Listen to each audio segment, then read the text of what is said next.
Evening student. Good evening ma'am. आज हम क्या करने जा रहे हैं? कहानी। कहानी किसकी कहानी? कबूतर और चींटी की। सुनी पहले कबूतर और चींटी की कहानी? Yes ma'am. शाबाश। ठीक है, मैं आपको भी कहानी सुनाऊंगी कबूतर और चींटी की। एक समय की बात है। एक चींटी होती है, चींटी और कबूतर होते हैं। ठीक है, चींटी बहुत ही गर्मियों के दिन होते हैं और चींटी को बहुत ही तेज की प्यास लगी होती है। ठीक है, वो इधर उधर बकती है। ठीक है, उसे जो है पानी नहीं कहीं भी मिलता।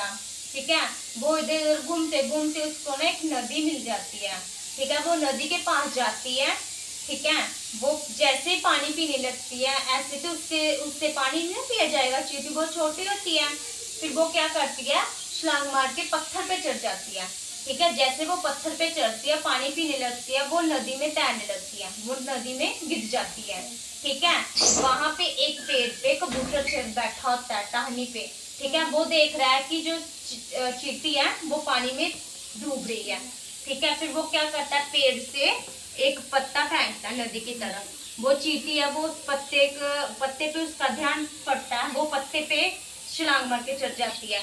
फिर जैसे वो पत्ता नदी के किनारे पे आता है, वो चींटी है जो छलांग मार के बाहर आ जाती है। ठीक है, फिर वो देखती है, ऊपर देखती है कि पेड़ पे कबूतर बैठा है, उसने उसकी मदद की है। ठीक है, तो फिर एक बात की बात है कि एक आदमी होता है। ठीक है, वो क्या करता है, वो डाल देता है, चोगा डाल देता है। ठीक है, वो चोगा डाल देता है और क्या करता है, कबूतर वो चोगा खाने जाता है। ठीक है, वो चोगा खाने जाता है, वो ना उसने ना वहां पे ना जाल बिछाया होता है। ठीक है, वो जो कबूतर है वो ना जाल में फंस जाता है। वो वहां पे चींटी देख रही होती है कि कबूतर तो जाल में फंस गया।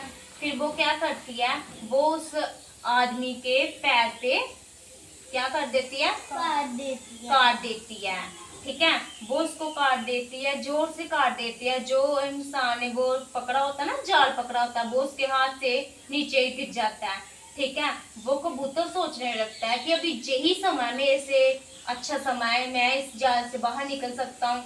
वो फटाफट क्या करता है, वो जाल से बाहर निकल जाता है।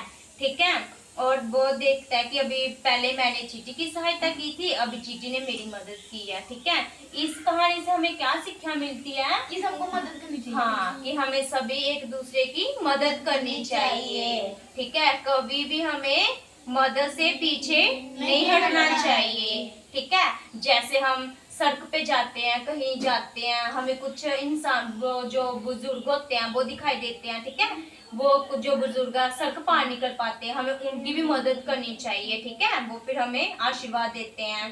ठीक है, ऐसे किसी भी तरह की अगर कोई प्रॉब्लम में हो, हमें उसकी सहायता करनी चाहिए, मदद करनी चाहिए। आप करते हो किसी की मदद? Yes ma'am. शाबाश। हमें किसी के साथ झगड़ना नहीं चाहिए, रल मिल के प्यार से रहना चाहिए। ठीक है, जैसे आप क्लास में अपने दोस्तों के साथ हमें अपना सामान जो है शेयर करनी चाहिए, मदद करनी चाहिए। अगर किसी को किसी भी सामान की जरूरत हो और उसकी मदद करनी चाहिए। ठीक है, और बताओ, अभी ये बताओ कि किस किस को ये कहानी समझ आई है? हाँ, आप मुझे थोड़ा सा बताओ इस कहानी के बारे में, आपसे इस कहानी से आपको क्या समझ आई है? बताओ बेटा। कबूतर कैसे चींटी की मदद करता है वो बताओ मुझे। का पत्ता वो नदी में फेंकता है, जिसपे चींटी चढ़ जाती है, उसके पत्ते की मदद से, कबूतर की मदद से वो नदी से बाहर आ जाती है ना। ऐसे तो अगर वो उसकी कोई सहायता नहीं करता तो वो पानी में डूब के मर जाती है ना। इसलिए कबूतर ने उसकी मदद की थी, इसलिए उसकी जान बच गई ना। हाँ, और बताओ फिर कैसे पहले कबूतर ने चींटी की मदद की थी, फिर वैसे ही चींटी ने उसकी मदद की थी। अगर पहला कबूतर उसकी मदद नहीं करता तो चींटी मारी जाती, फिर इसी तरह कबूतर ने मारा जाना था, है ना। तो इसलिए उसने उसकी मदद की, फिर चींटी ने भी उसकी मदद की, इसलिए दोनों की जान बच गई। हाँ, अभी आप बताओ, जशन आप बताओ थोड़ा सा, आपको क्या समझ आई बेटा? शाबाश, जितना भी समझ आया मुझे जो बताओ। पन्नू आप बताओ बेटा। सभी की मदद करनी चाहिए। पन्नू मैं बोलूं। हमें इस कहानी से क्या शिक्षा मिलती है, पन्ना बताएगा।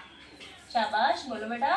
कि हमको किसी से लड़ना नहीं चाहिए और शाबाश। साथ मिलकर रहना चाहिए। वेरी गुड, हमें किसी के साथ लड़ना नहीं चाहिए और एक दूसरे की मदद करनी चाहिए। ठीक है।